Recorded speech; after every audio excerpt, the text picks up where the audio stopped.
Всем привет! Давайте сегодня приготовим картофель в духовке. По этому рецепту картофель получается обалденно вкусный и очень нежный. Для приготовления возьмем картофель, очистим, нарежем брусками.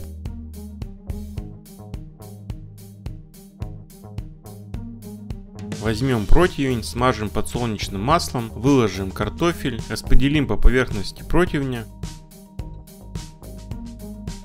Возьмем сало, некрупно нарежем.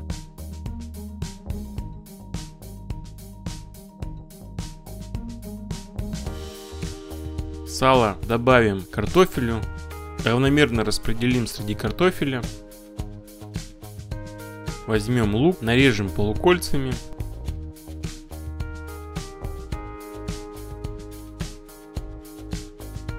Лук распределим поверх картофеля. Мелко нарежем укроп. Посыпем укропом поверх лука. Натрем сыр. Приготовим заправку, смешаем майонез с водой, перемешаем до однородной массы. Выльем заправку на картофель.